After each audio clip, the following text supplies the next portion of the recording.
I forgot to put the recording, but since we are starting with this question, so it's all right.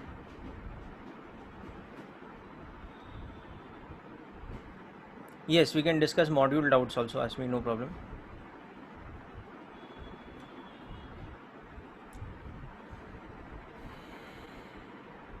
So first, just try this question out. Just give me the answers for part 1 and 2, all of you, please.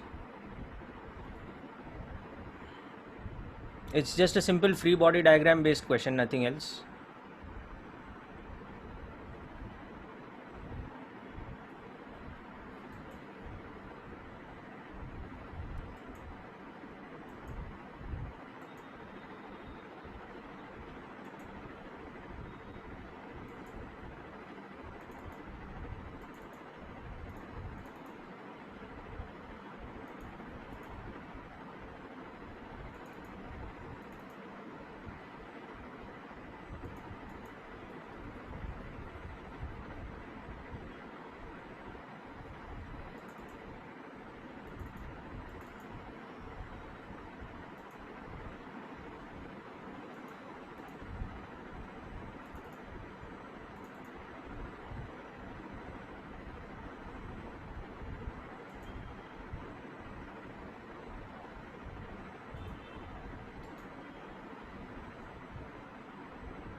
Right, so just verifying your answers.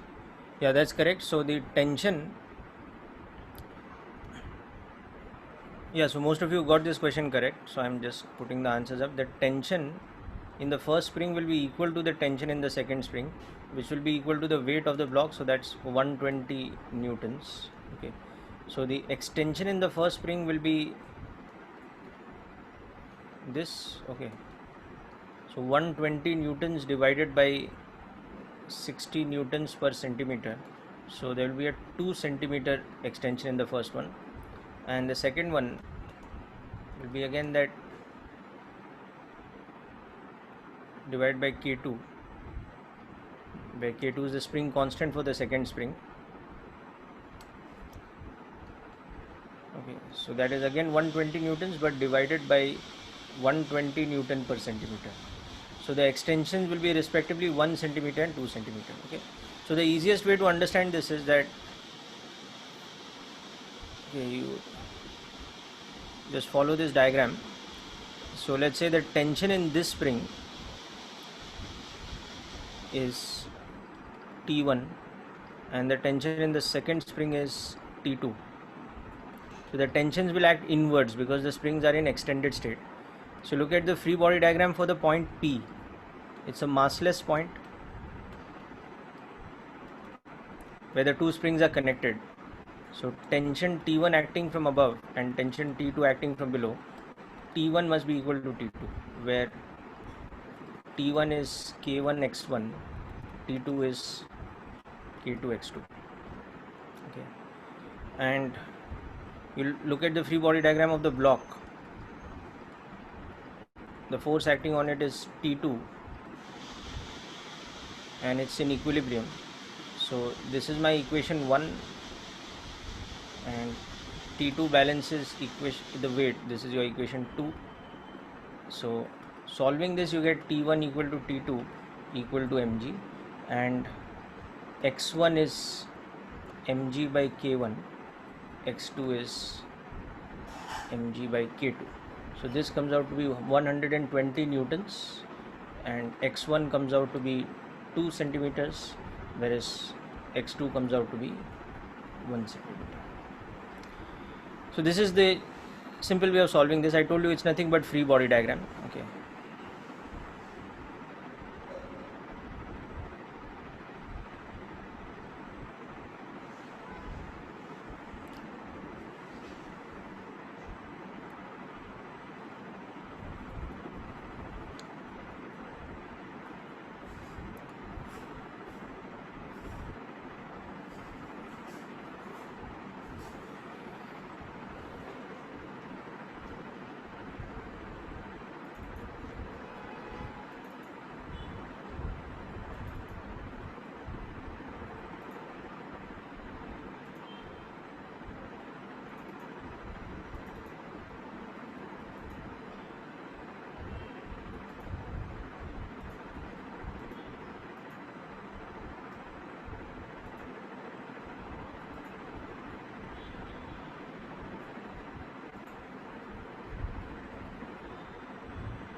Okay, all right, now let's quickly look at another question based on this.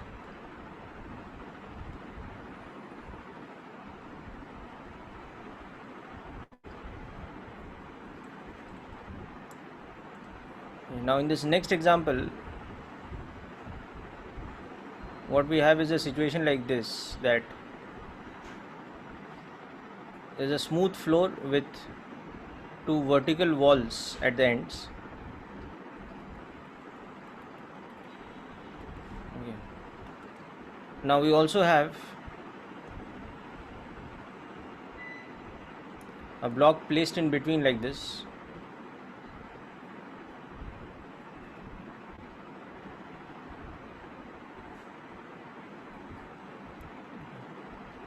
Say this is A and B. So A and B are two ideal springs at their natural length state in the figure above, with the block at rest. Okay.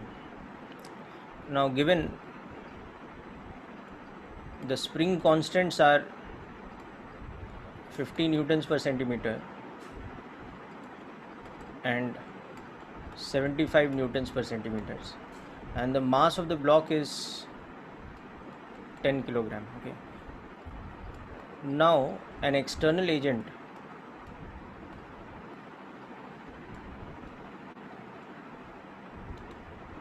shifts the block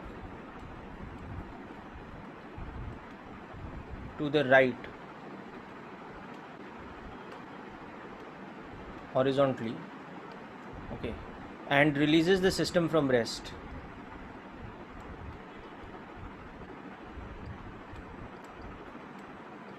Oh, horizontally through, wait, the displacement has to be given to you. So through 1 centimeter, okay, and releases the system from rest. Okay. So we want to find the tension in each spring at the instant when the block is about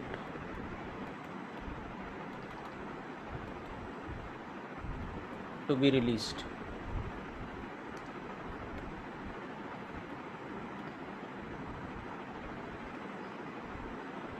Okay, and the acceleration of the block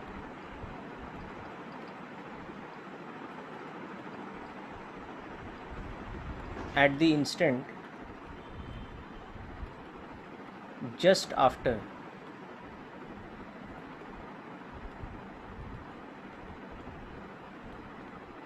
it is released. Okay.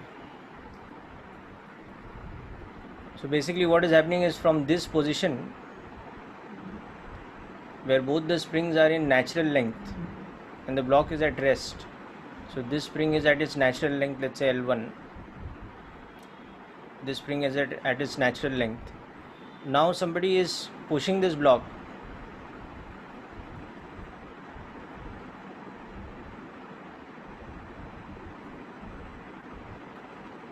through this situation and releasing it. So immediately the block will develop an acceleration in this direction.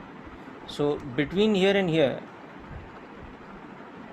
the block has been displaced through 1 centimeter and released from rest.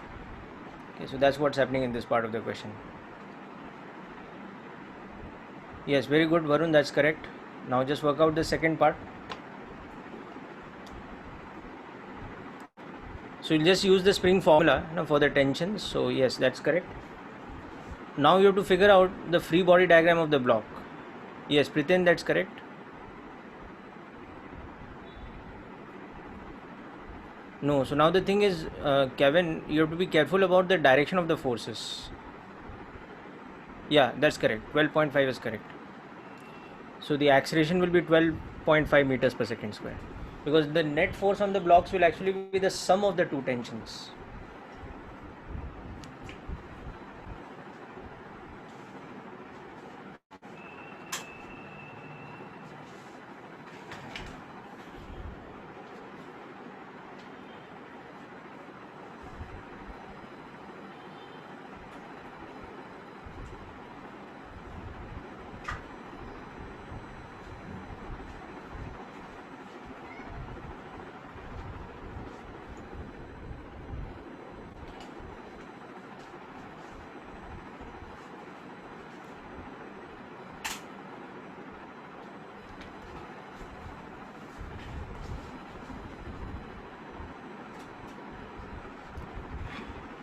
Right, so 12.5 meters per second square is in fact the correct answer.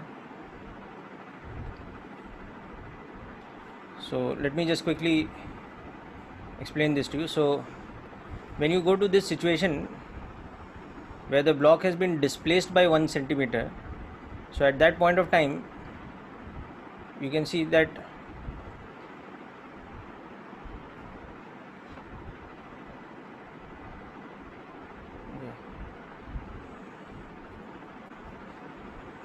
from this side the spring is extended by 1 centimeter, and from that side the spring is compressed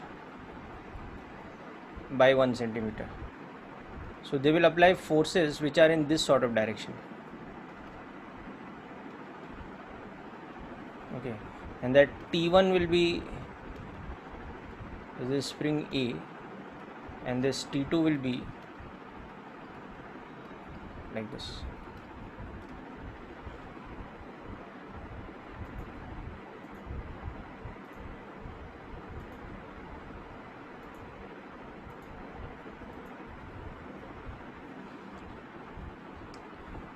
So they will each be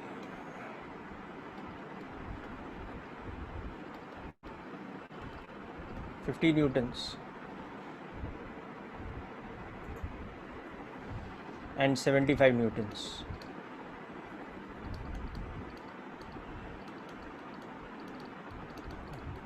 So now when you look at the free body diagram of the block,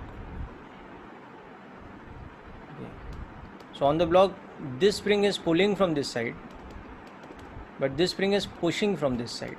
So it will have an acceleration which will be as a result of that. Vertical forces are balancing, so there's no problem there. Okay, so mg is balanced by normal reaction, but T1 plus T2 is equal to ma. So now you substitute this. So Ka plus Kb into the common value of x is equal to ma.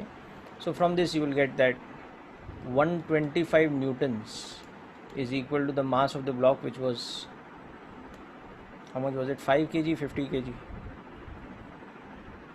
sorry, 10 kg, my mistake. Yeah, so that's why 12.5, that's correct, the answer.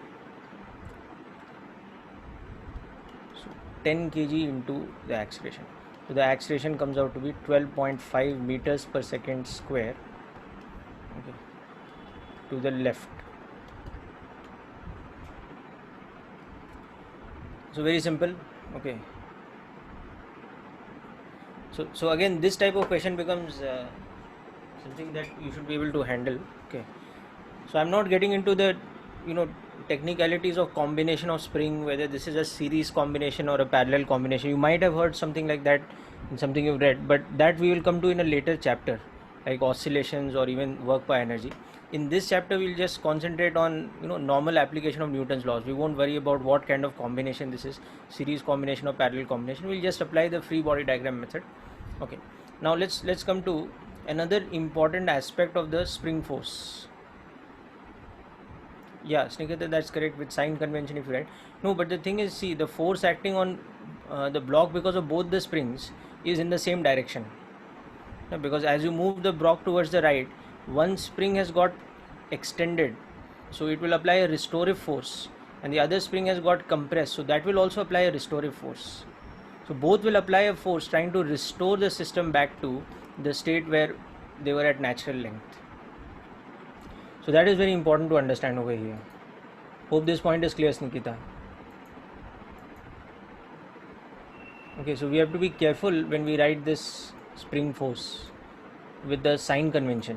Okay,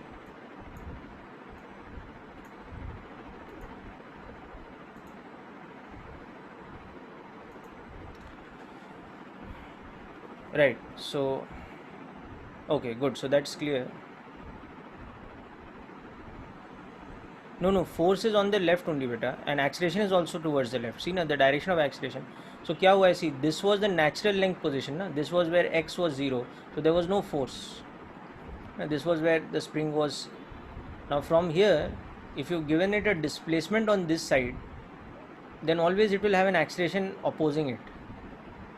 So how it will have an acceleration opposing it? Because this spring has now got elongated, so it's applying a tension in this direction, and the second spring here has got compressed, so it's applying a tension in this direction, in the opposite direction. So both the tensions are in same direction. That's how I've got this free body diagram. Is it clear, Shomaru?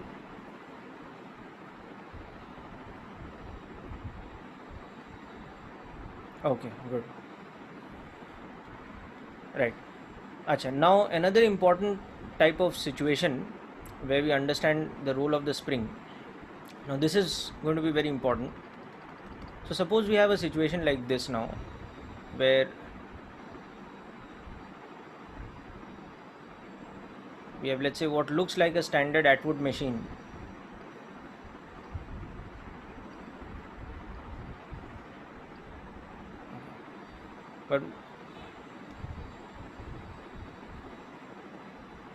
But what is additionally happening is that there are some springs involved. Okay, so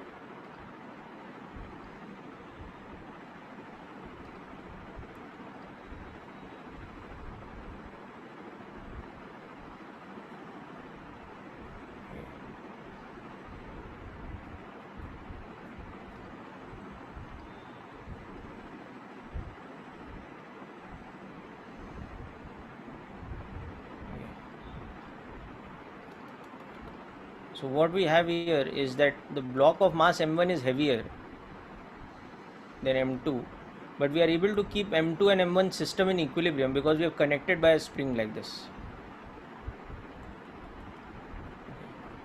So this is a spring of constant K. So given that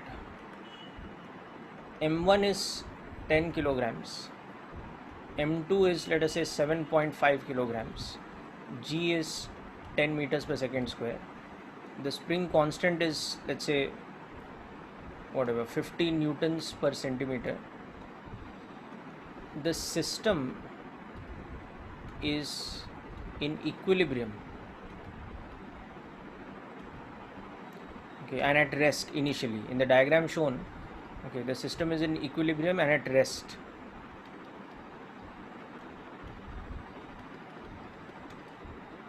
Initially, okay. Now in that,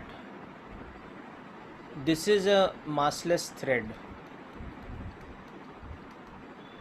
okay, whereas this is an ideal spring.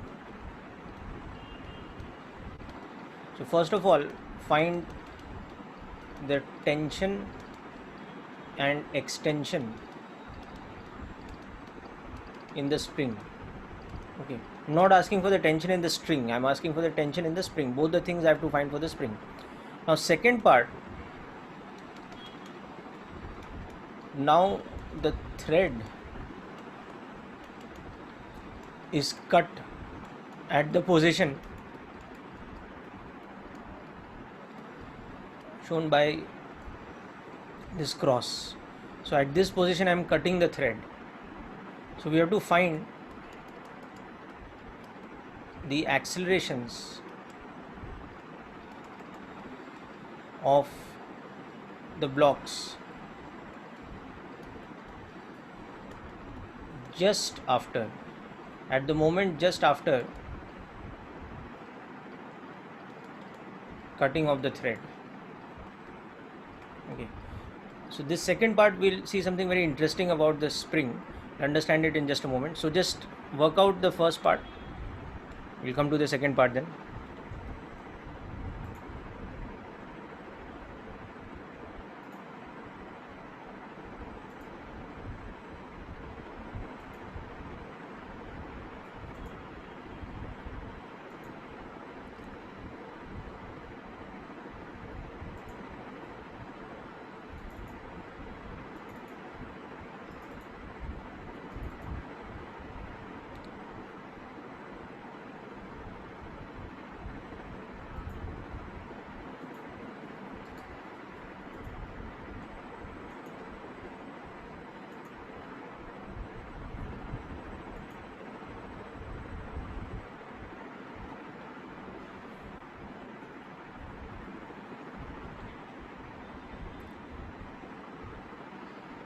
Okay, very good, that's correct.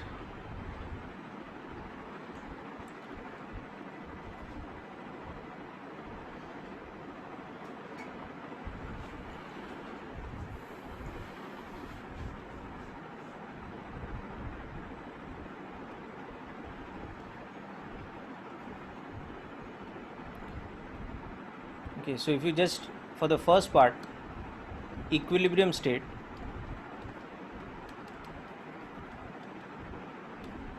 of the two blocks. Okay. So if you make M1's free body diagram, let's say the tension in this rope is T1,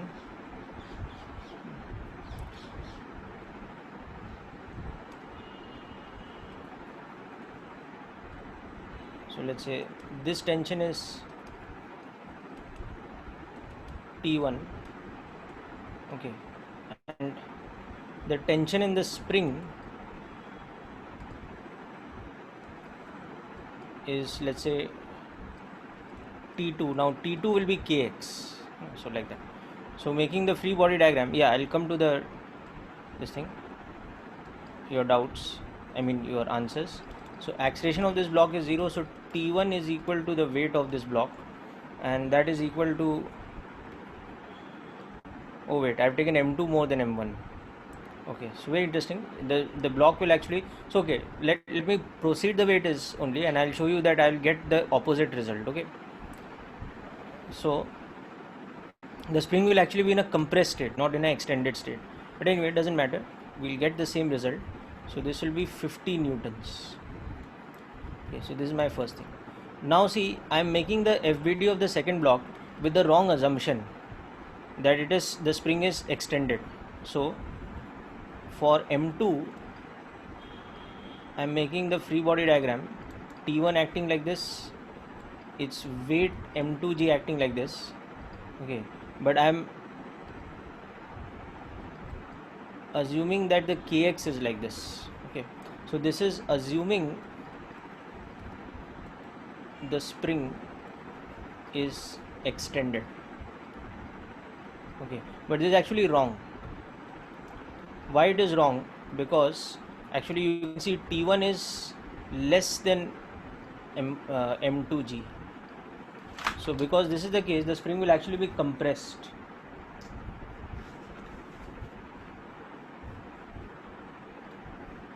So the spring is actually in a compressed state, okay, but no problems about that, because we're just writing the direction of this force with that sign convention, and we'll get it as a negative quantity, okay. So when we solve it, and the moment we realize kx is coming out to be a negative quantity, we'll realize that we have got the state of the spring opposite of what it is. Instead of being instead of being extended, it is in fact compressed. So substitute the value of T1 and this thing. So second equation will tell us that 50 newtons is 75 newtons, because M2 is 7.5 kg, plus kx. So we are getting kx as a negative quantity. We are getting it as minus 25 newtons. So what this actually means, how should we interpret this? So the interpretation of this becomes this, that therefore the spring's force's direction is actually opposite to what we've assumed. So that means instead of being extended, it's in a compressed state, okay. So therefore the assumption that the spring is extended is wrong, okay. Instead, the spring is actually compressed, okay, such that kx is equal to 25 newtons, okay. So in reality the system is actually like this.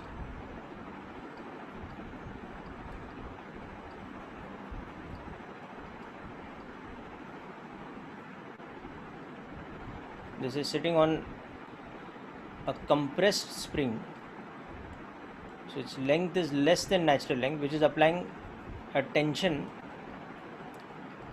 T2 like this, okay, on this block M2, and on the other side M1 is like this, okay.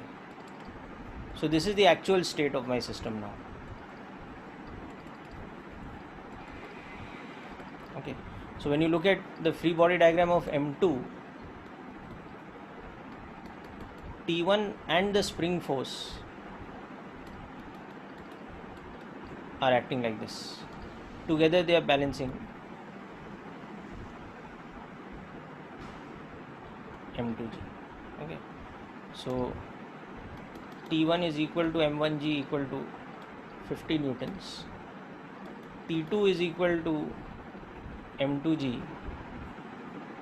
minus T1, which is 25 newtons. So x is equal to 25 newtons divided by whatever the x for the spring constant was. So spring constant I had given you was 50 newtons per centimeter, so it's half a centimeter, okay. So x is 0.5 centimeter compression instead of extension. So that's the first thing. Yeah, so I'm checking your answers, okay.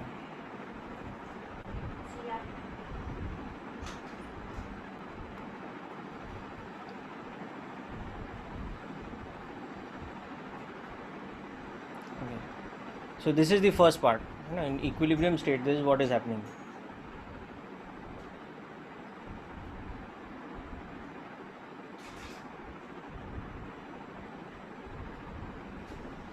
No, T1 will not be 100 newtons, no beta. T1 will be equal to the weight of that block, no?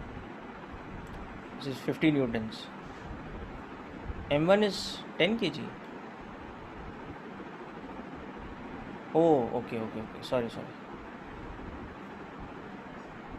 Okay, my mistake. Okay. Then it's fine.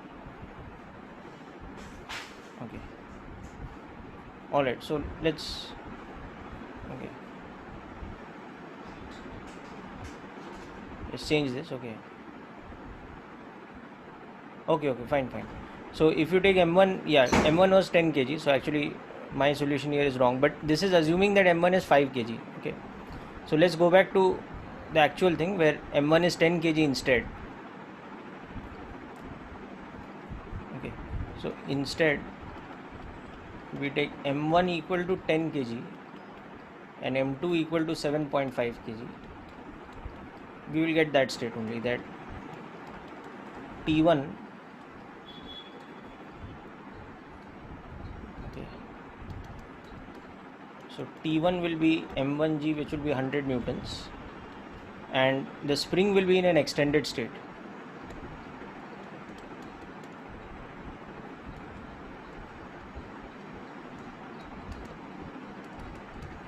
So in this case the spring will in fact be extended. So here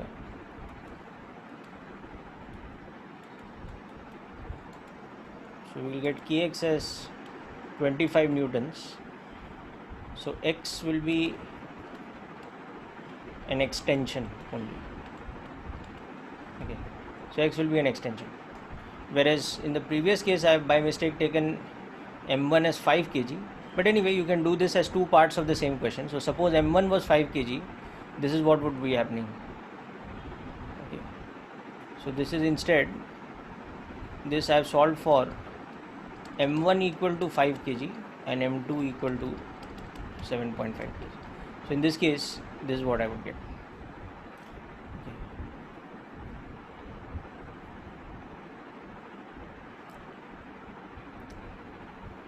So again, for equilibrium, instead of this, if this is the case, okay,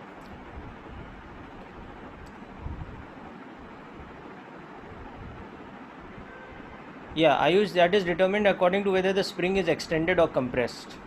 So if I am assuming the spring is in a state of extension, okay, then whatever it is connected to, rest of the things don't matter. The spring force will be inwards. Whereas if I am assuming that the spring is compressed,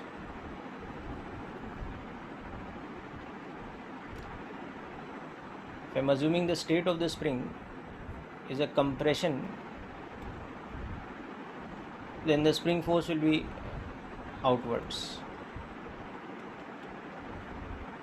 Understood, na?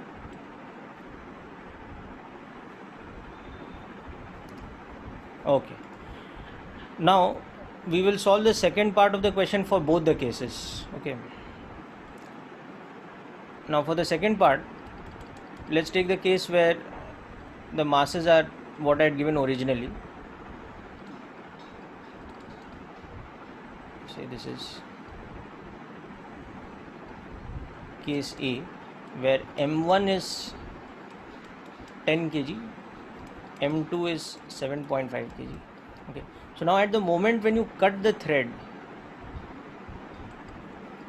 what happens is that the thread goes loose from here. Okay, so the thread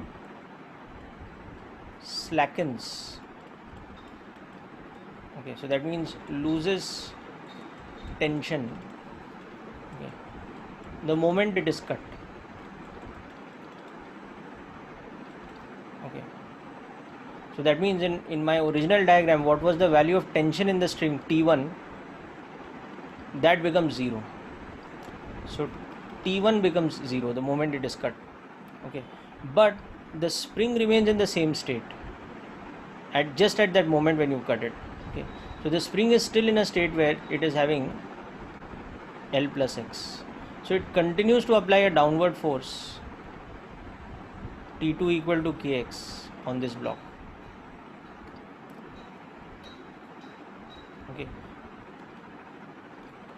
but the spring still retains tension T2 equal to Kx, where X is 0.5 centimeters just at the moment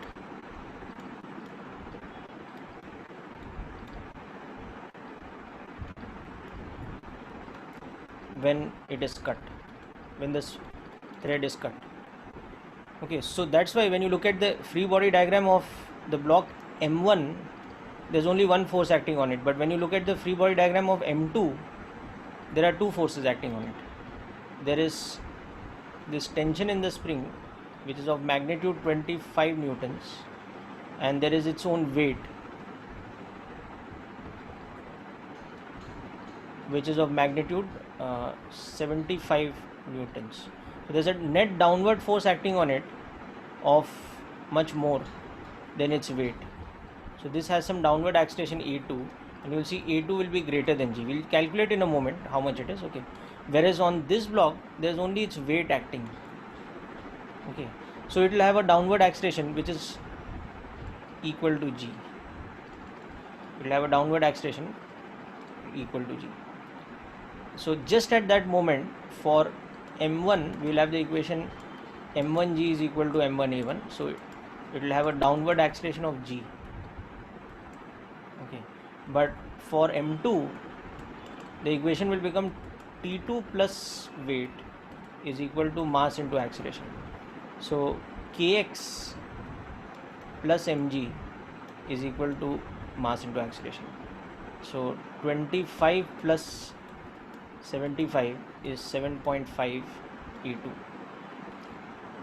So E2 will in fact become 100 divided by 7.5 meters per second squared downwards. So that 100 by 75 we can write as 1000 by 75. I mean 100 by 7.5. So 25 3s are 40 by 3. So it has an acceleration of 13.33 meters per second squared downwards just at that moment. Then the acceleration reduces because the spring force changes.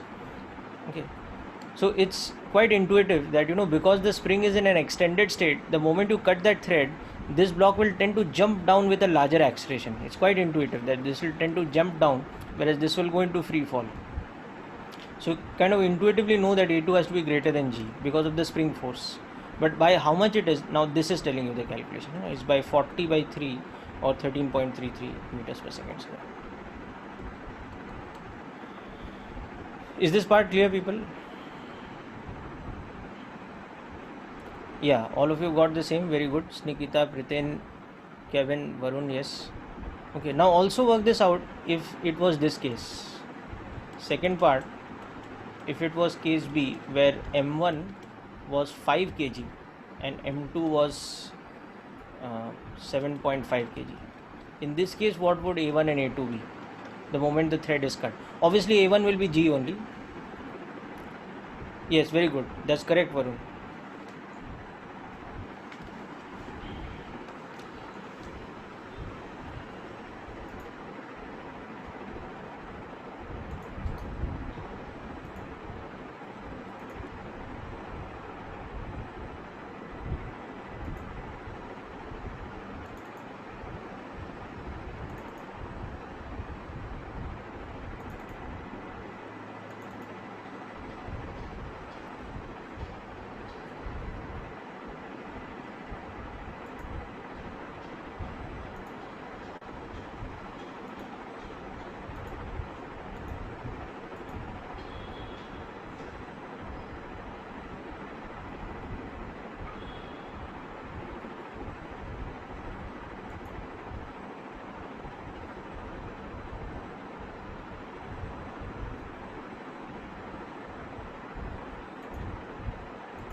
Yes, so in this case you will see that the acceleration of that block will be less. Yes, it will apply an upward force on M2, so its acceleration will be less than G. So this time A2 will be less than G. Yes, it will be 20 by 3, 6.67, like that. That's correct. So for this case, you will see that, okay, at the moment when you just cut the thread, this tension has become 0, but the spring is still in a compressed state. So it is applying upward force Kx on this block. Okay, so on M1 there is only weight, so it has a downward acceleration equal to G, but on M2 there is weight and spring force acting upwards. Okay, so this one will end up having an acceleration A2 which will be less than G. So you can see that for this block your equation becomes weight minus Kx is equal to mass into acceleration. So 75 minus 25 is equal to 7.5 A2. So A2 will this time become 50 upon 7.5, so that is 20 by 3, or A2 will become 6.67 meters per second square downwards. So the spring will tend to arrest the downward motion of the block. It will be less than free fall, whereas in the first case, because it was extended, it was that way.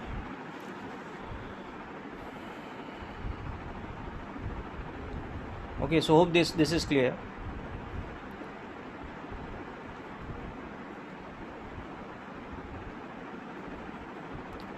Okay,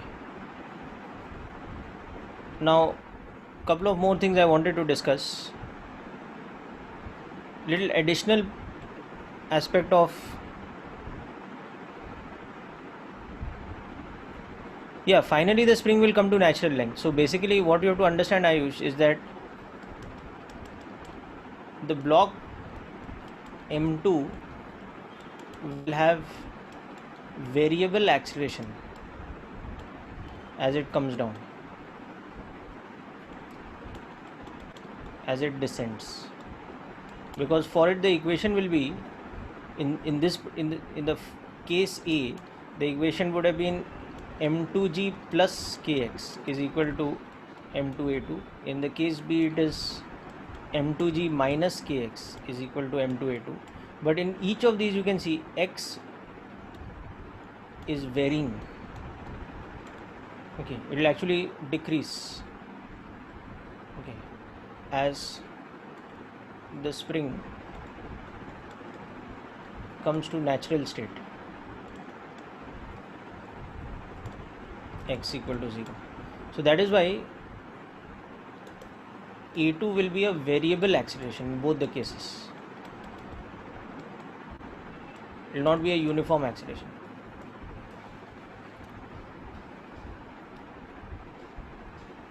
ठीक है Ayush, is this point clear बेटा?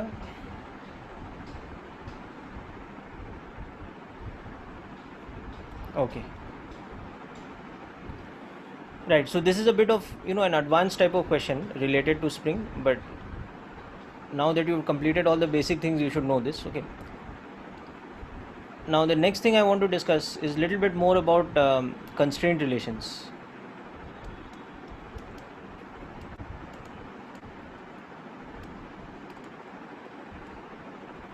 Okay, more examples, particularly with the thread length type of situation. Okay, so now the first example I want to discuss is this type of an example.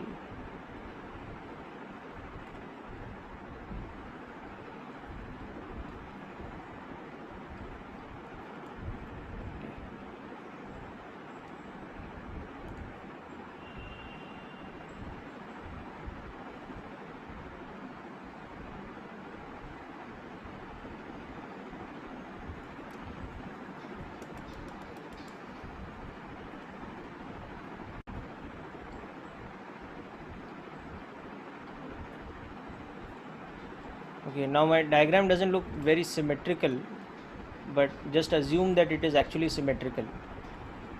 Oops.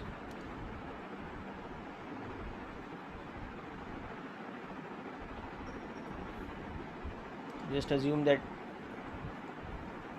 there is actually a symmetry axis where this angle theta is equal to this angle theta. Okay. And these two are coming down with a velocity v. Both are coming down. The instantaneous velocity is the same, so this one will be going up with some velocity v prime. Okay, so given that at an instant when theta is equal to, let us say, 30 degrees, v is 1.6 meters or 1.6 centimeters per second. Okay, so determine v prime at this same instant. Okay, so technically this is not so much about Newton's laws, this is about constraint relation actually, but since we have started studying constraint relation, it's important to understand this kind of thing. So what is the constraint here? That thread length is conserved. Okay.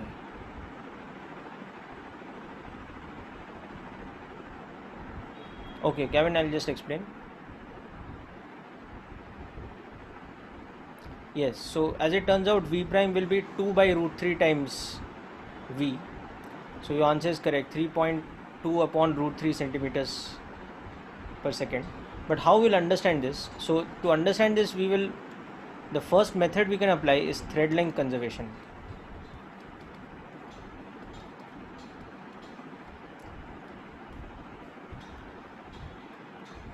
Okay. But that is a bit lengthy, but anyhow we'll discuss about that. Okay, so in the thread length conservation method, what you do is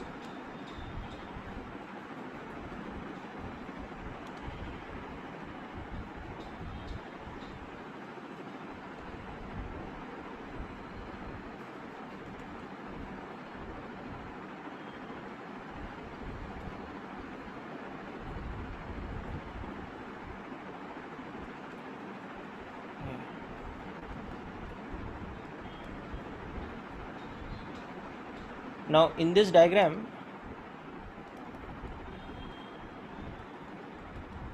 you just take this length over here to be x1 and this length to be x2. So similarly on this side this is x1 and this is x2, and this angle is theta, this angle is theta.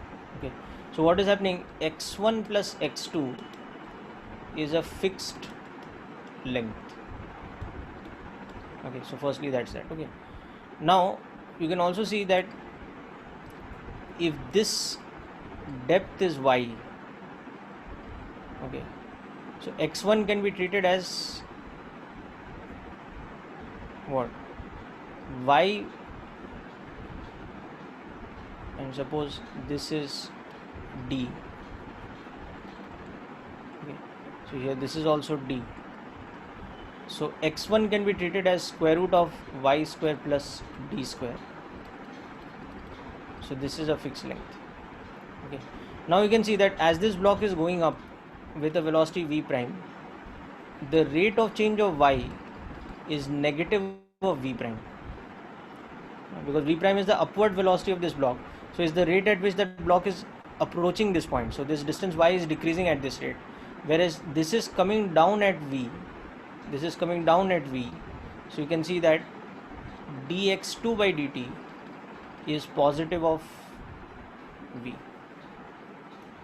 This is your calculus equations. Yes, Asmi, that's correct. Harpriya, that's correct. Varun, that's correct. Okay. Okay. So now we apply that concept over here. So differentiate this. So differentiation of this whole left hand side should be 0 because L is a fixed length. So differentiation of root of y square plus d square plus differentiation with respect to time or rate of change of this should be 0. And this you use chain rule. So differentiation of this with respect to y is 1 by 2 root y square plus d square. So just apply chain rule. So square root function's differentiation is 1 by 2 into 1 by root of that quantity into differentiation of this term, so that is 2y into dy by dt. This is the differentiation of this by chain rule, whereas this is 0. Okay, so this becomes y upon root of y square plus d square dy by dt plus dx2 by dt is 0. Now you bring in these equations, this and this. Okay, so notice that minus of v prime into this factor plus of v is equal to 0. And also notice now geometrically you can see that y upon root of y square plus d square is nothing but y by x1, which is nothing but cos theta. So additionally you have this relation. So now substitute this also here. Okay, so this equation now becomes minus v prime cos theta is equal to v. So v prime is equal, plus v is equal to 0. So when you take it that side, the minus sign goes away. Okay, so v prime becomes v by cos theta, or you can say v sec theta. So at the given moment, what is happening? V was given to me as 1.6 centimeters per second. Theta was given to me as 30 degrees. So v prime is becoming 3.2 by root 3 meters per second. That is the instantaneous velocity. Okay, so just make a note of this. I'll tell you the other method of solving this, which is the virtual power method, which will save you a lot of time. And again, I want to show you the advantage of the virtual power method actually for this type of constraint relation problem also. We won't have to use any calculus, any differentiation, nothing like that will be required. It will become very simple.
Yeah, you can do by that also, by using kinematics, approach and separation velocity. That method also you can use.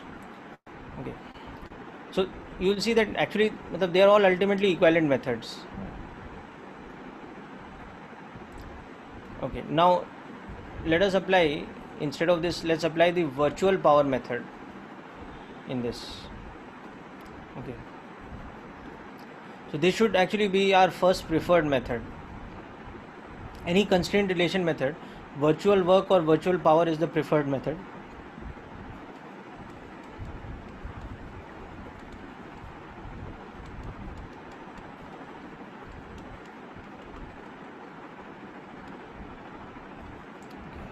So the net power delivered by tension in the system should be equal to 0. Okay, so this concept here. Okay, so let's quickly understand how this works.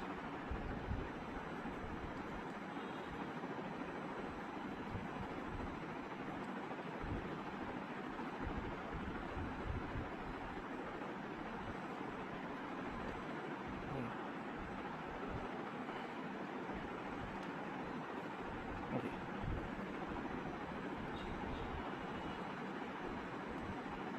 Now these angles are theta each. Now you can understand that there is the same magnitude of tension acting throughout this thread. Okay, and there should be same tension in the other thread also by symmetry, because these two angles are same, so this tension should also be the same. Okay, like this. Okay, so now you can see that on the block B the tensions acting are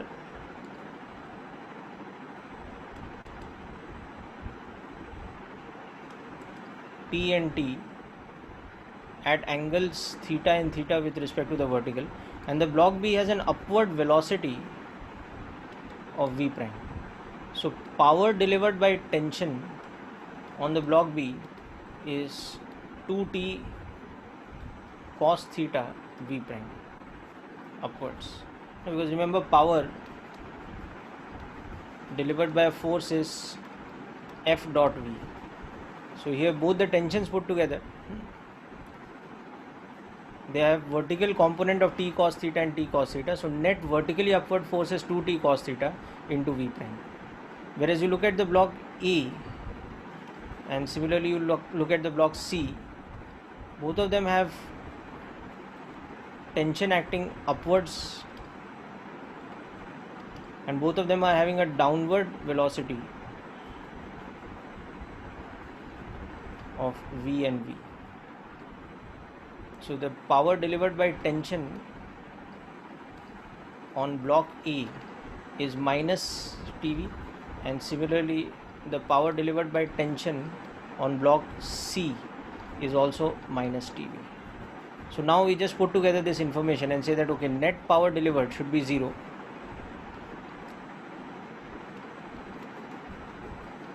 Okay, so plus 2T prime, 2T V prime cos theta minus 2 times TV should be 0. So V prime cos theta minus V should be 0, or V prime is V by cos theta, which we had got earlier. Same constraint relation. So this is 1.6 divided by root 3 by 2.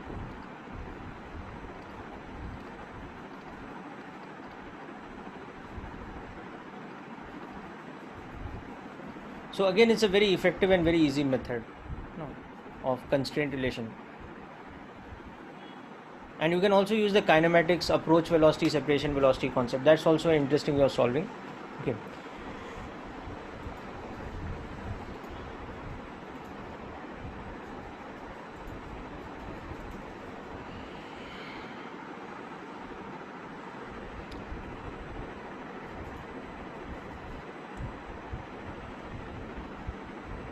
So just review this method once and make sure it's 100% clear. We'll do a couple of more questions also to verify this once more.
Okay, so people, hope this is clear.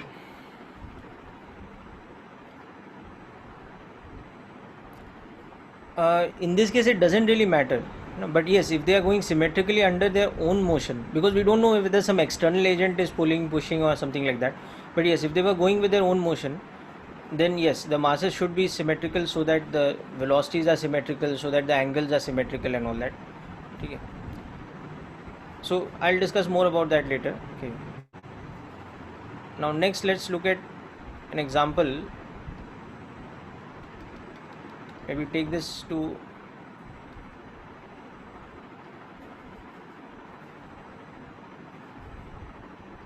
another level now.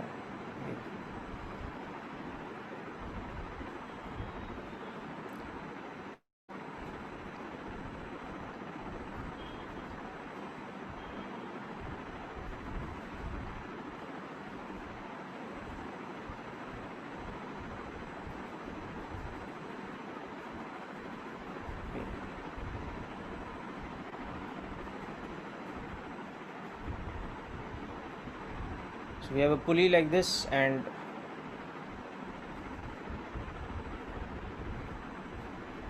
thread is going round that pulley, round another pulley,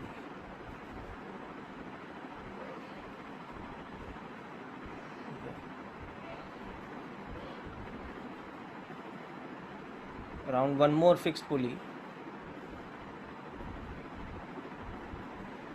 finally here,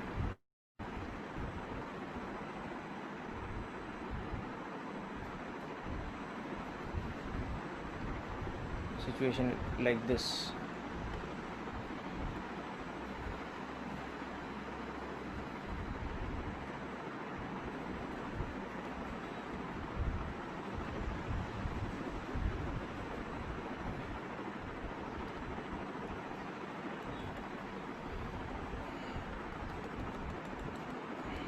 So this is a smooth surface.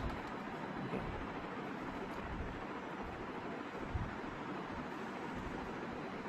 And this angle with the horizontal is theta. So given that mass of B is 1/3 of mass of A, and the system is released from rest, okay, with the thread taut at time t equal to 0. Okay, all pulleys are massless,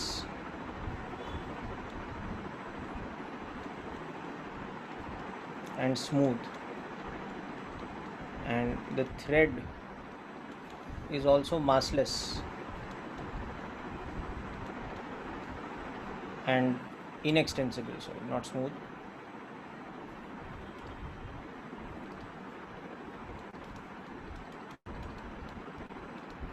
Okay, so we now want to find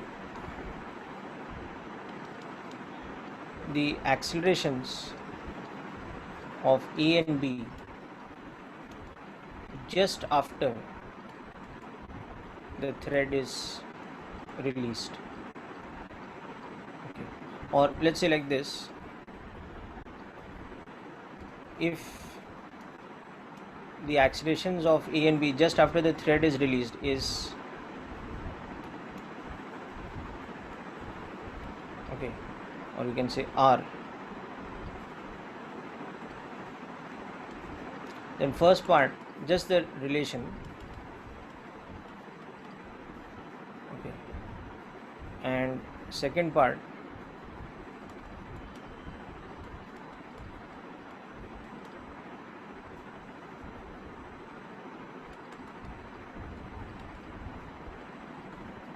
okay. So understood, there is a single thread that is connecting A, going around the first pulley, then second pulley, then third pulley, and finally attached to B.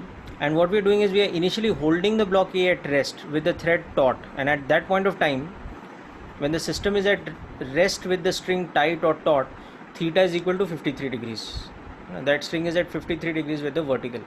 So now I release that system. So the moment I release it, what is the instantaneous accelerations of A and B? So first of all, what will be the ratio of those accelerations, and secondly, how much will be those accelerations individually?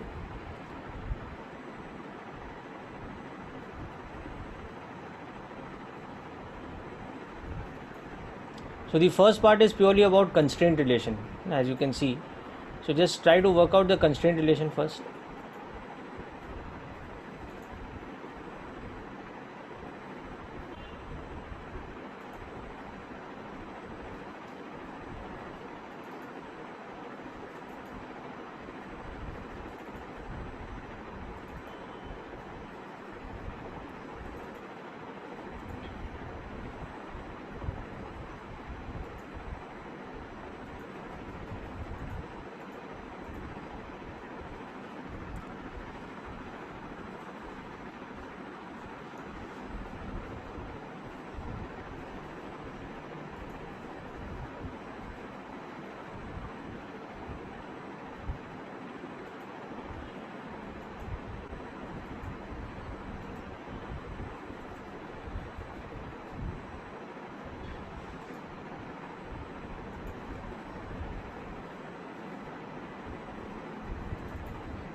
Okay, so let me show you the ratio.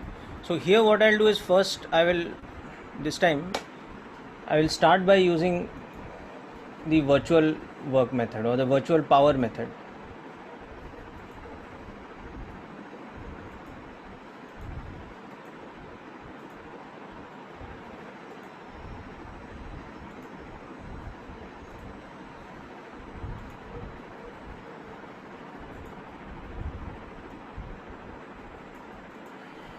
Okay, so I'll use as the first method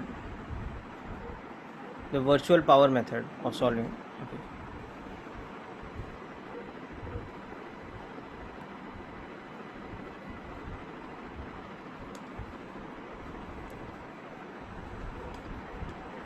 So we have to be a little bit careful with the virtual power method in a situation like this, because remember that theta is variable. So at some instant, let us say this has a horizontal velocity VA and this has a vertically downward velocity VB, and at that same instant the tension in the thread is T. Okay, so on the block E you can see that the tension is acting in this sort of direction and the block is having a velocity in the horizontal direction, and this angle is theta. Whereas on the block B you can see that there is a net tension of 3T acting upwards and the block B is having a downward velocity of VB. So net power due to tension acting within the system will become TVA cos theta minus 3T VB is equal to 0. So we will get this relation that VA cos theta is equal to 3 VB. This is our equation 1. Okay. So this doesn't quite give us the relation between the accelerations yet. Okay. This has to be differentiated to get the relation of accelerations. Okay. But for that you understand that theta is an instantaneous quantity. Here it is not a constant, it's a variable. So when you differentiate this, the general relation you will get will be differentiation of VA cos theta is equal to 3 times differentiation of VB. So in general you have to use the product rule. So differentiation of VA multiplied with cos theta plus VA into differentiation of cos theta is equal to 3 times acceleration of B. Okay, so acceleration of A into cos theta plus this will become VA into minus sin theta into d theta by dt is equal to 3 times AB. This is the actual relation. Okay, this is the actual constraint relation. So it's not that simple as I told you.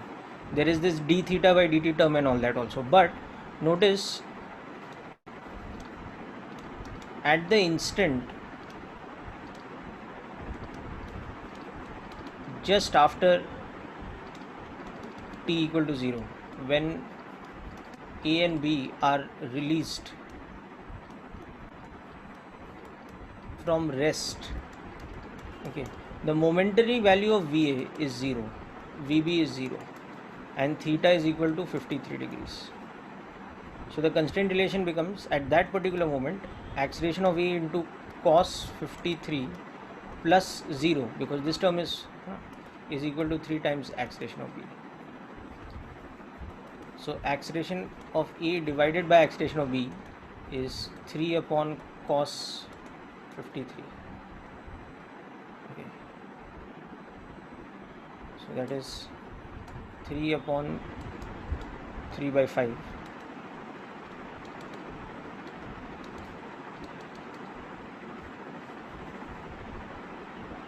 This is just momentarily at that instant. Okay. Because next moment the system starts moving. So that VA term won't be 0. So there's a more complicated type of constraint relation. Okay. So I want you to go through this very carefully and make sure you understand the steps here. Okay.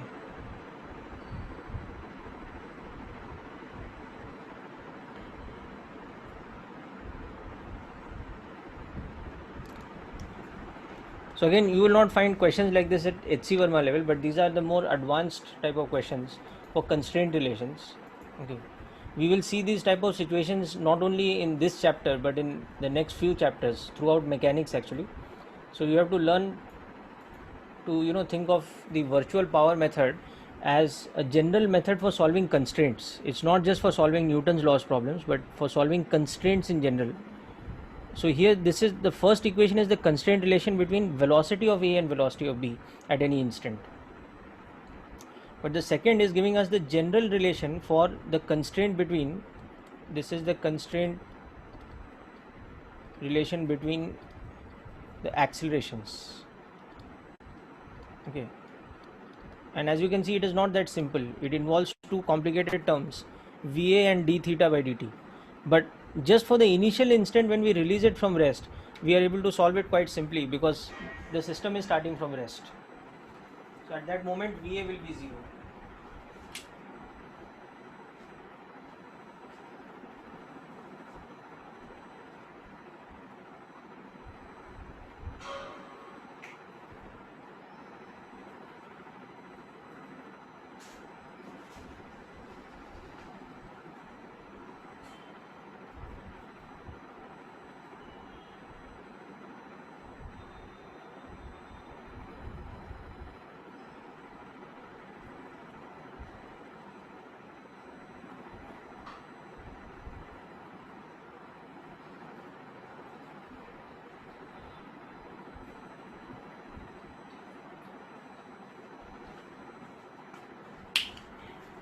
So this is the next level of problems for us for constraint relation, where there is angle involved also. Till last time's lecture, whatever problems of constraint relation we did not involve any angle. The strings were either all vertical or all horizontal. So there was no variable angle like this involved. But when there's a variable angle like this involved, this is the method of I mean, this is the easy method for constraint, which is virtual power. So for power, always remember this formula, that power delivered by a force is F dot V. So it is the magnitude of the force into magnitude of velocity of the point where the force is being applied into cosine of theta. In the last few classes, whatever application of this we had done, theta was either 0 or 180. It was not a variable quantity. But now it's becoming a variable quantity in this kind of example.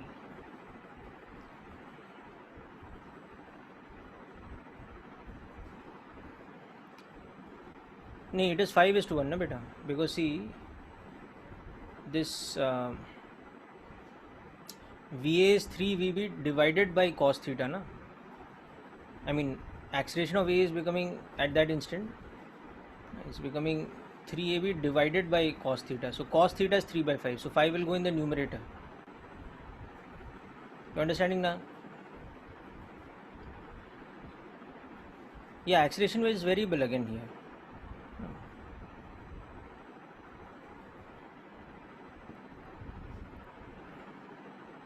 Okay.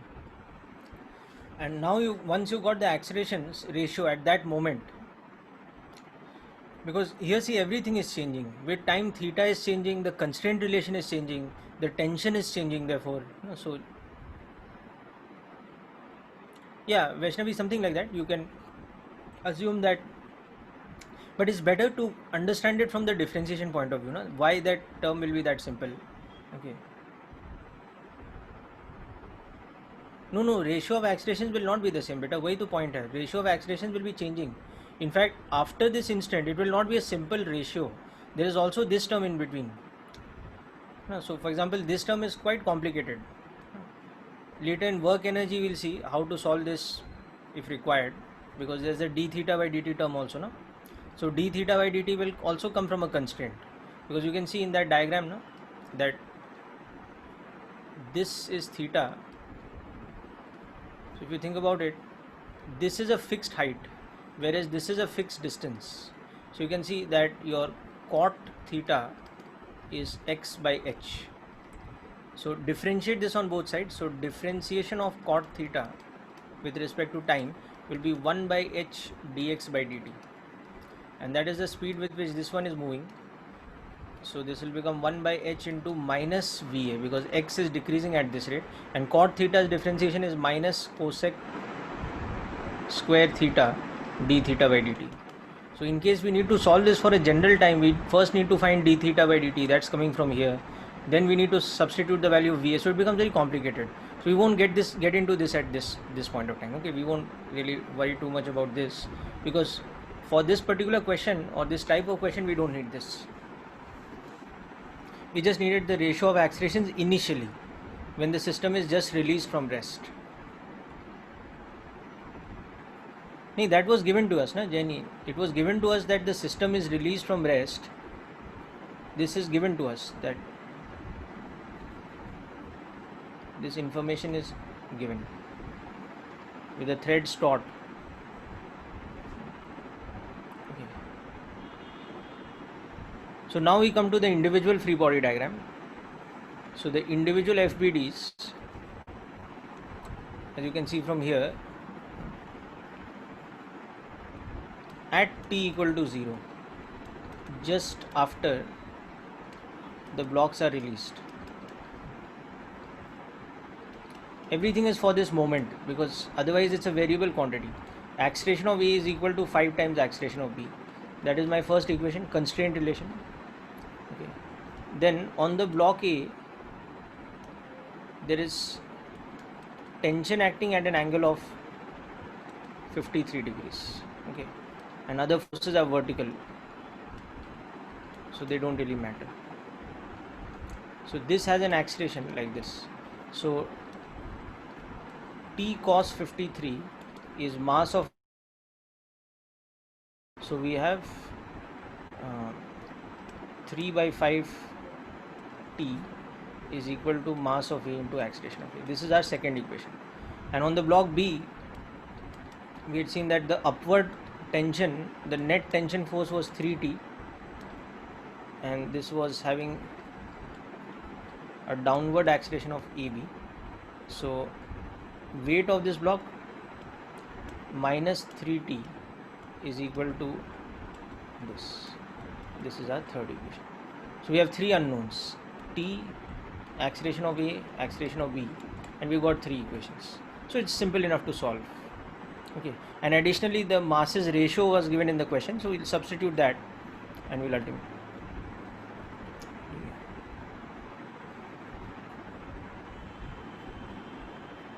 So masses ratio was how much? It was given to us that mass of A is 3 times mass of B. Okay. This is also given. So the second equation we can write as 3 by 5t is 3 times mass of B into acceleration of A, which is in fact 5 times acceleration of B. Okay, so this is telling us what, that t is equal to 25. Okay, and now substitute this in equation 3. So you'll get weight of B minus 3 times the tension, so that is 75 is equal to MB. So you'll get acceleration of V is, very interestingly, 1 by 76 G, and acceleration of A will be 5 by 76 times G. These are the answers we'll get in this particular case.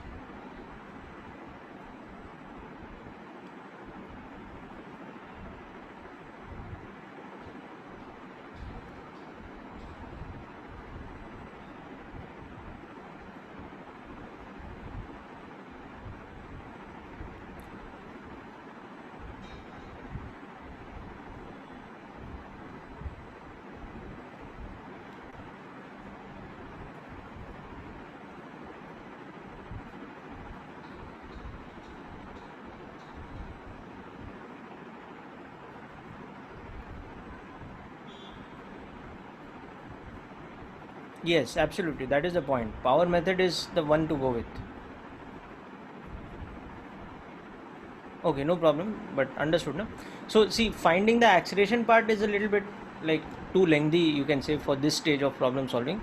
But just the thing that the ratio of the velocities, or at the initial instant, the ratio of the acceleration magnitudes, that you should know how to do by the virtual power method. You should know by thread length also, and you can try out this question by thread length, like we did the previous one. Okay, but more importantly, you should know how to apply the virtual power method. That's very important.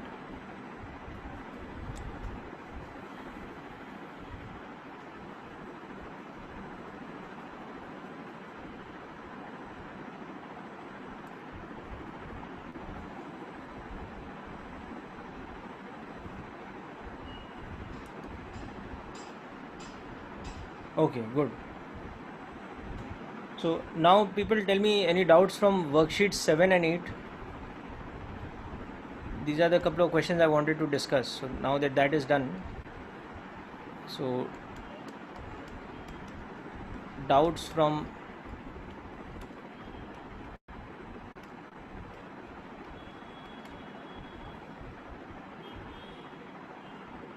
okay, Harpriya, I'll come to that. So worksheet 7, let us look at question 3 to begin with.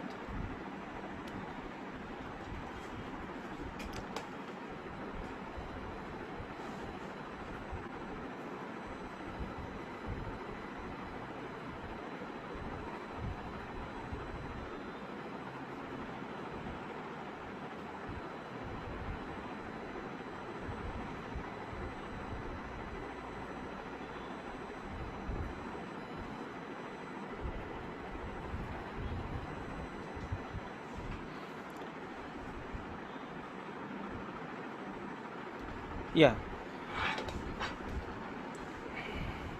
So question number 3.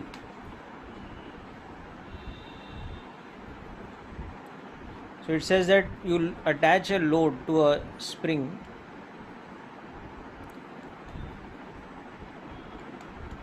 like this, Yeah, okay, we'll do fifth next after this. Okay, so it says that a load attached to the end of a spring and in equilibrium produces an extension of 9 centimeters. Okay, so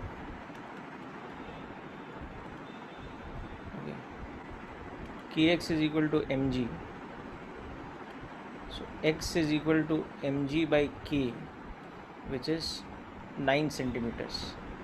This is the first thing that is given to us. Okay. Now it's saying that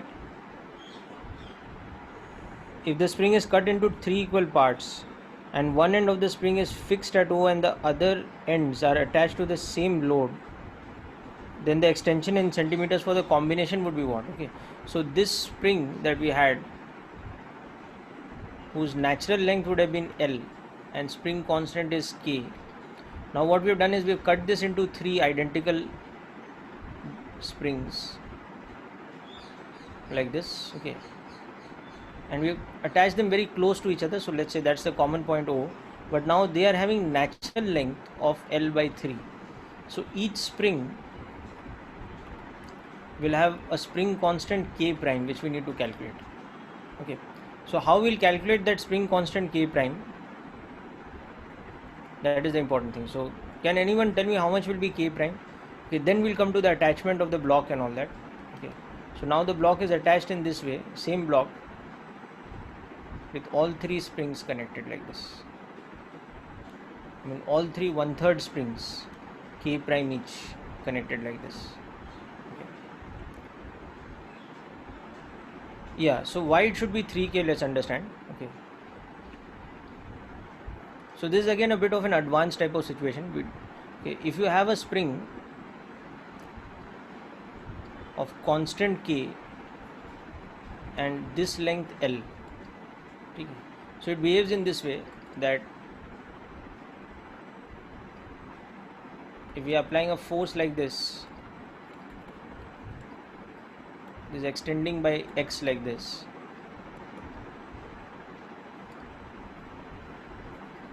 okay, so F is equal to kx, this kind of situation. Okay, now imagine you cut this spring into 2 bits like this. Okay,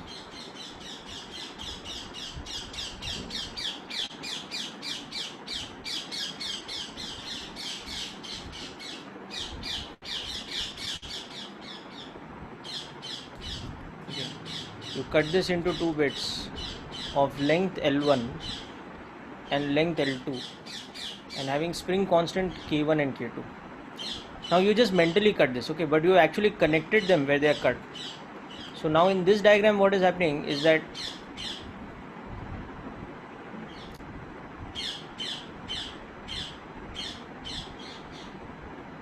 that point where you have connected them,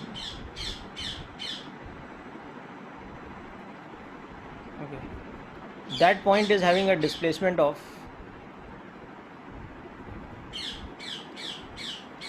x1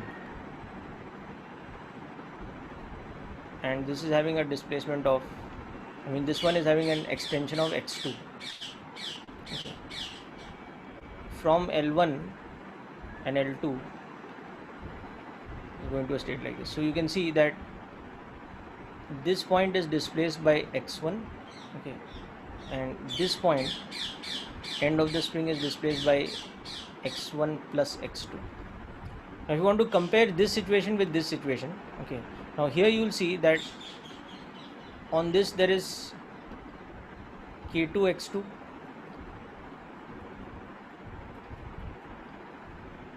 okay, and on this there is k1 x1, because this spring was k1 and this spring was k2.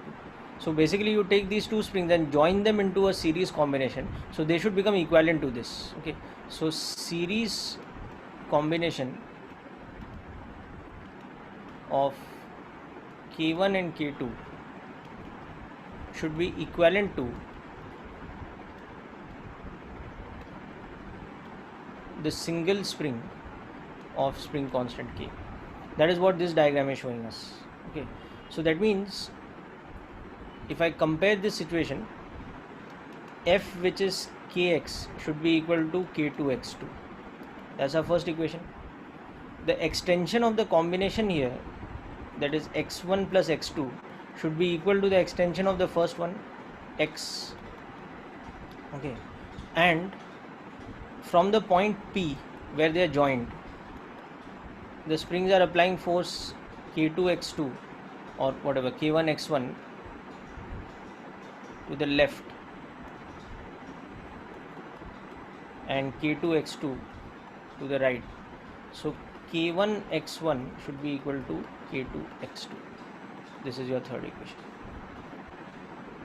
Okay, so this is now what we have to understand. Okay, so from equation 3 you're getting that k1 is to k2, or rather you can say x1 by x2 is k2 by k1, and from equation 2 x1 plus x2 is equal to x. So therefore, combining these two equations, we can say that x1 is k2 upon k1 plus k2 x, and x2 is k1 upon k1 plus k2 x. Okay, so therefore we can say that f which is equal to kx, which is k2x2, is such that, now substitute this.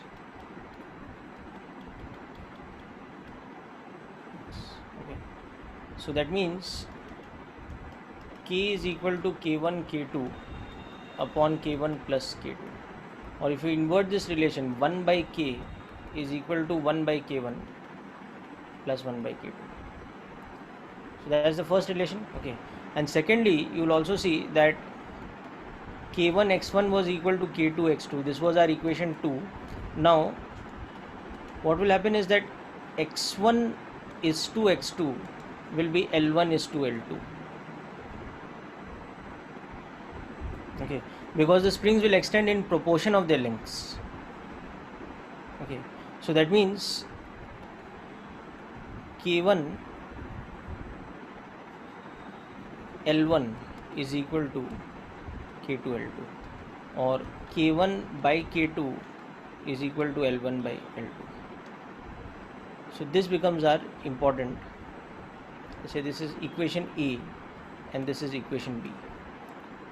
So this is what we use to find out the individual spring constants when a spring is cut. So for example, if I have a spring which is of spring constant, let us say 30 newtons per centimeter, okay, and its total length, natural length is, let us say, 12 centimeters. Okay, now this is cut into two springs.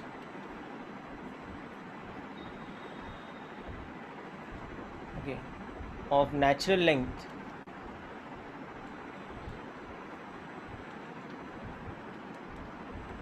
okay, L1 equal to 20 centimeters. Oh, sorry. L1 equal to 8 centimeters and L2 is equal to 4 centimeters. Okay, then we want to find K1 and K2. We want to find this. Okay, so we'll use this concept from above. We'll use the concept that series combination of K1 and K2 should be equivalent to, because if you just join these cut springs, you are getting the original spring. So what this is telling us, that 1 by K1 plus 1 by K2 should be equal to 1 by K. This is our equation 1. Okay, and the second thing is that, okay, K1 L1 is equal to K2 L2. So in this case, K1 by K2 is equal to L2 by L1. Now the natural length of this one was 4 and the natural length of that one was 8. So K1 by K2 is 1:2. So this is becoming my equation B. So now substitute this in the first equation. Okay, so K1 is equal to 2 times K2. So 1 by K1 plus 1 by K2 is equal to 1 by K. So that means 3 by 2 K2 is equal to 1 by K. So K2 is becoming 3K by 2, and therefore K1 is becoming 3 by 4K.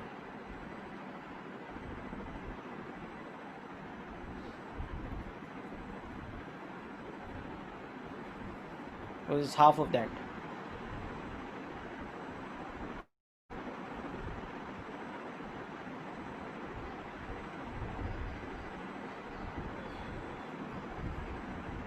Oh sorry, it will be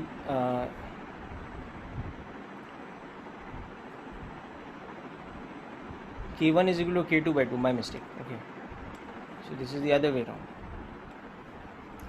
K2 will be equal to twice of K1.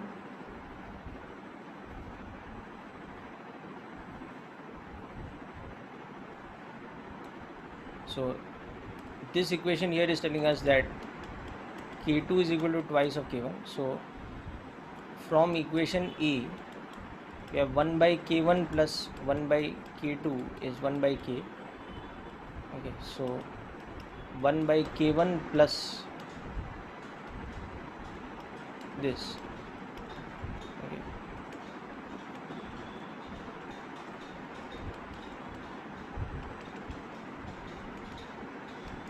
So K1 is equal to 3K by 2.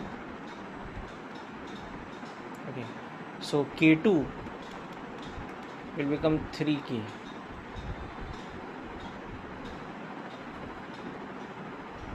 Okay.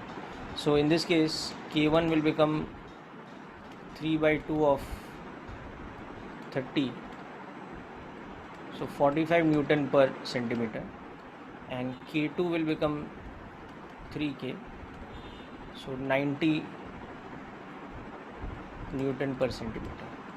And you can see that 1 by K1 plus 1 by K2 is 1 by K. This will be satisfied, and K1 L1 will be equal to K2 L2. This will also be satisfied because L1 was 8 centimeters, L2 was 4 centimeters. So this is the general method. Now we'll have to adapt this to 3 springs. I mean, cutting it into 3 springs, but because there are 3 identical springs, it's going to be quite easy.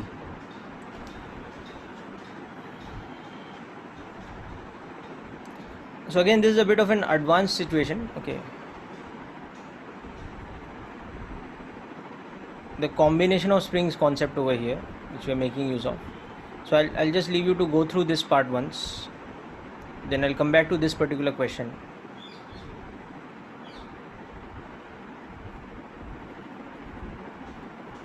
Okay.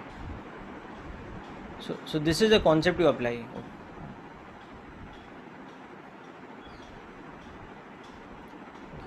So a spring of K and L is cut into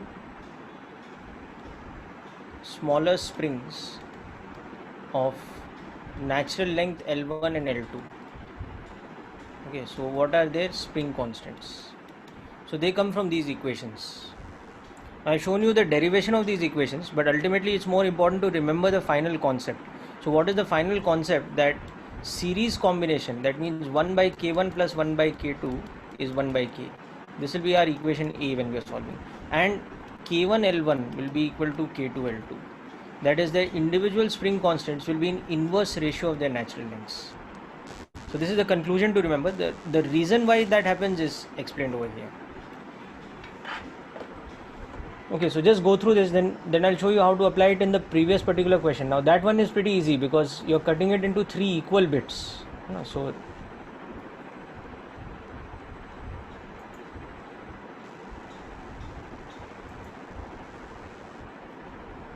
this is just something extra at this stage for us. Okay, combination of springs and cutting of springs is not really required in Newton's laws chapter, but since you're studying about springs, you might as well read it over here. It will become significant in later chapters like oscillations, simple harmonic motion, etc.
Yes, I'll scroll down.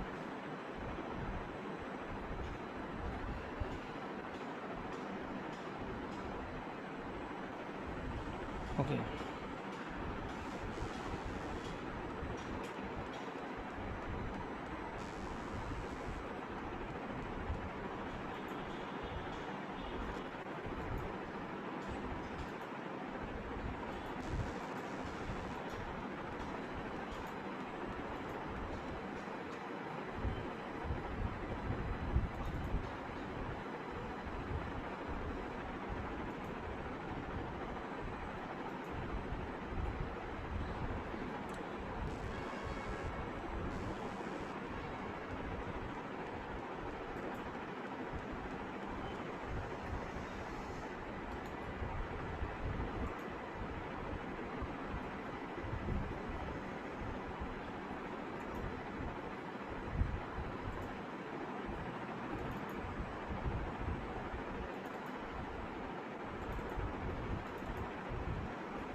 Okay, so as I said, any situation where you're cutting a spring into two parts, the final equations you need to remember are these two. Equation A and B that I've written, that K1 L1 is equal to K2 L2, and that the series combination of the springs is equivalent to the original spring constant. So series combination has this kind of formula, that 1 by K1 plus 1 by K2 is equal to 1 by K.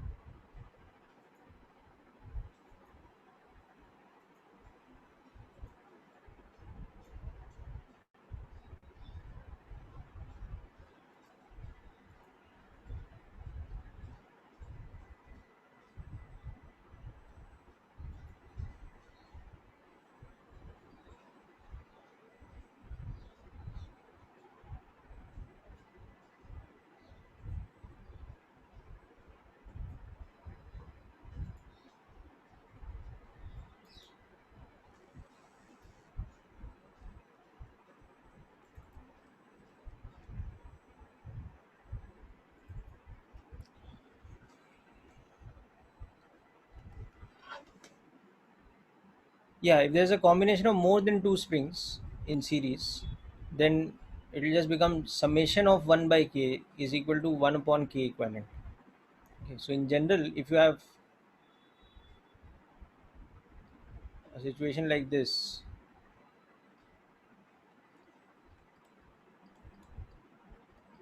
okay, combination of many springs like this, so this is equivalent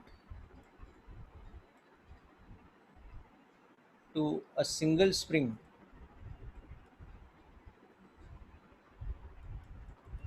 of equivalent spring constant, such that 1 upon K equivalent is 1 by K1 plus 1 by K2 up to 1 by Kn, or 1 upon K equivalent is summation 1 upon K for the index going from 1 to n, where n is the number of springs which are in series combination. Okay, so now coming back to this particular question, we will use this relation here. Okay, so we have, I'll place it vertically, but let's say originally I'm just talking about this. Now this is broken into three equivalent springs of L by 3, L by 3, L by 3. That is the length of each one, and spring constants K prime, K prime, K prime. So one is that the series combination of these three springs, let's say A, B, and C,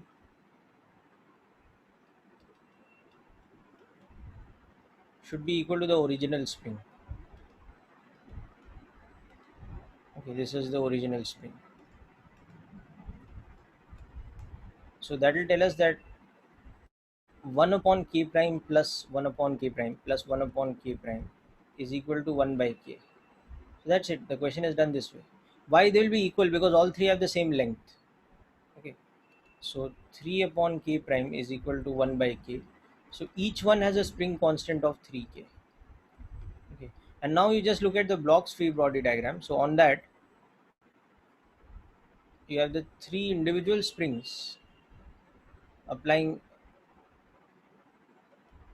symmetrically identical tensions, which is k prime into x prime. So 3t is equal to mg. So 3 times k prime x prime is equal to mg, and k prime is 3k. Okay, so 3 into 3k x prime is mg. So x prime, the new extension of each one, is becoming how much? Is becoming mg by 9k. And you compare this with the original equation that was given to us. X was mg by k. So x was 9 centimeters, so this will become 1 centimeter each.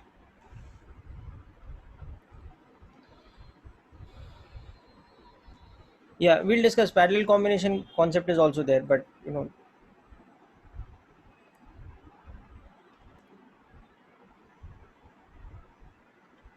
okay. So thing is, people, I'm just running out of time a little bit because I have a class coming up in few minutes only. So I will quickly give you some hints for question number 5 in this exercise, and then also a couple of things.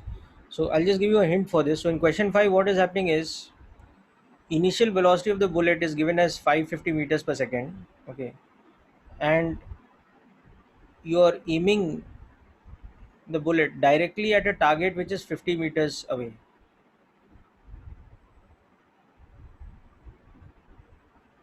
Okay, so let us say your target is over here.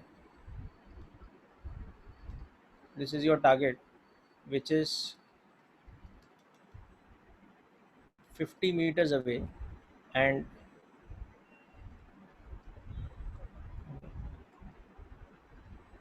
you're aiming the bullets directly towards the target with a speed of 550 meters per second. Okay. Initial speed is, this is how you have to interpret the question. Since any angle of projection is not given, so assume that it's a horizontal situation.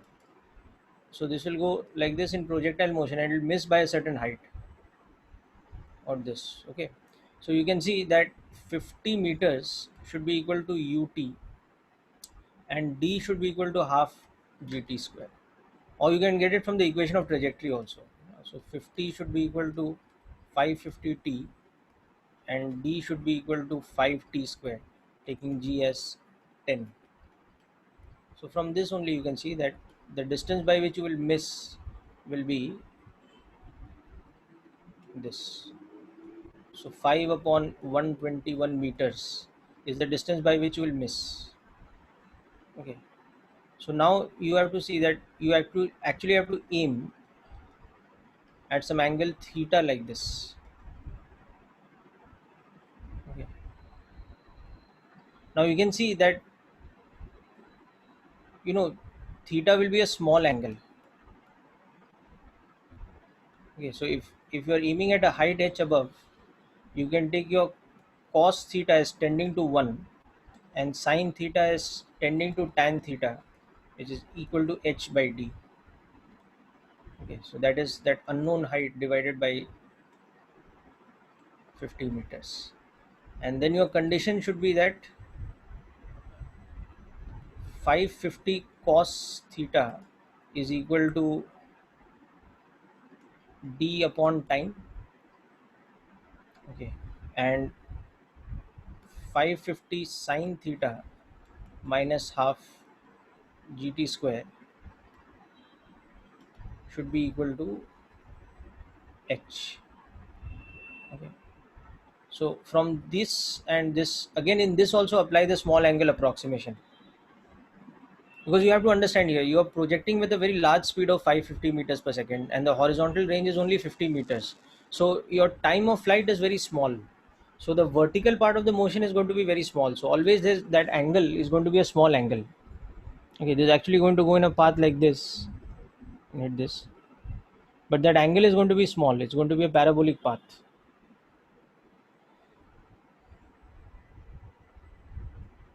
हाँ, equation of trajectory भी ले सकते हो, but उसमें don't forget to use the approximations for the angle because it's small angle. So that x tan theta minus half gx square, that formula na, upon u square cos square theta.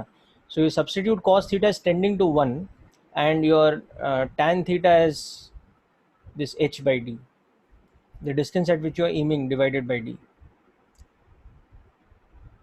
Okay, so here actual path has to be like this, right?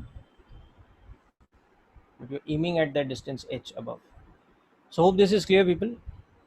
Okay, so I will have to conclude the lecture here today, but any pending doubts in 7 and 8 or from the work from your exercise, just send it to me on WhatsApp and I will send you hints enough that you can solve. Okay, so make sure you revise the constraint relation problems we have done very carefully, because they are going to be important for you, and that should prepare you for the test properly, along with the revision of the previous worksheets and questions.